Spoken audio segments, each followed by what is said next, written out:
Once upon a time, there was a camel. The camel had a big hump on his back filled with water. He had strong legs with big wide feet so that he could carry that water and walk all day long. And he had the most beautiful brown coat. One day, the camel went for a walk around the park. As he walked through the park, he saw an elephant. And the elephant had a big, long nose. The elephant was playing, swinging around his big long nose and using it to pick things up. "Wow!" said the camel. "Your nose is so cool!"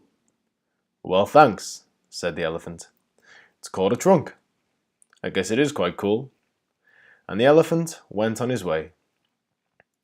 The camel kept walking through the park and he thought to himself, "Wow! I wish I had a trunk like the elephant, and then I could show it off to all my friends."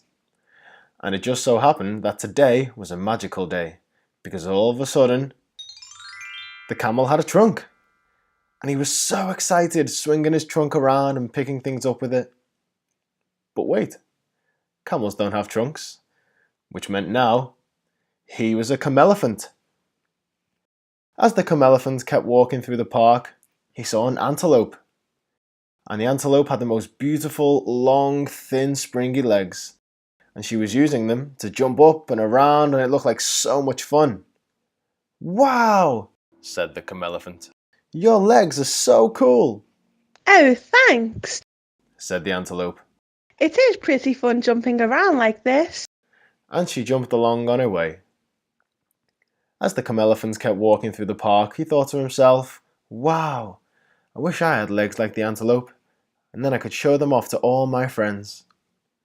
And it just so happened that today was a magical day, because all of a sudden, the camelephant had springy new legs, and he was so excited jumping around on them.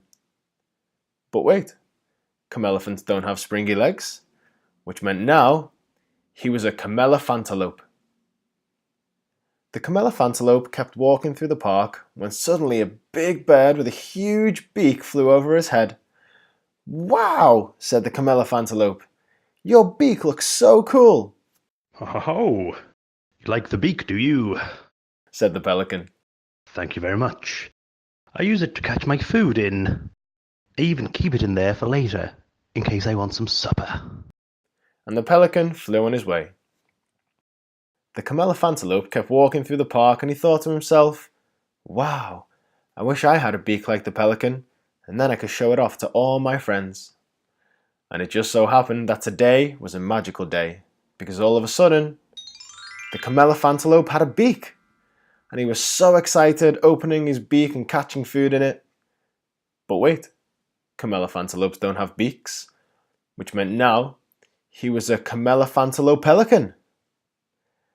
As the camelophantelopelican kept walking through the park, he saw a bright yellow canary relaxing on a branch in front of him. "Wow," said the camelophantelopelican. "You're so bright and colourful. Your feathers are so cool." "Ah, thanks," said the canary. "They are pretty funky, aren't they?" And the canary went back to relaxing on her branch. The camelophantelope kept walking through the park and he thought to himself, "Wow, I wish I was as bright and colourful as the canary, and then I could show my new colours off to all my friends." And it just so happened that today was a magical day, because all of a sudden, the camelophantelopelican had a bright yellow coat, and he was so excited, strutting around, feeling all funky. But wait, camelophantelopelicans don't have bright yellow coats, which meant now he was a camelophantelopelicanary. The camelophantelopelicanary was so excited to have his new trunk, new legs, new beak, and bright new colours to show off to all of his friends. But as he kept walking around the park, he kept tripping over his trunk.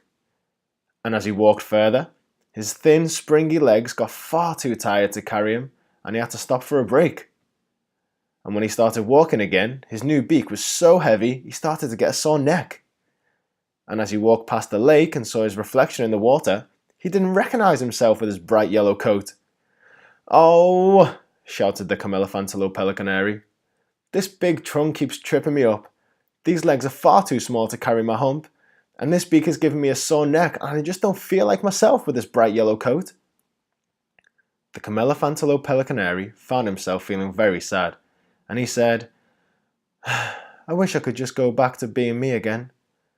And luckily for him, it was still a magical day, because all of a sudden, the trunk was gone. He had his strong legs back, the beak was gone, and he had his lovely brown coat back. He was a camel again, and he was very happy. As he kept walking through the park, the camel saw the elephant, the antelope, the pelican, and the canary again, and he still thought they were really cool. But this time, he was happy just being himself, because he remembered that none of them could store water in their hump, and that's what made him cool, which was why he loved walking so much in the first place. And he kept walking all day long.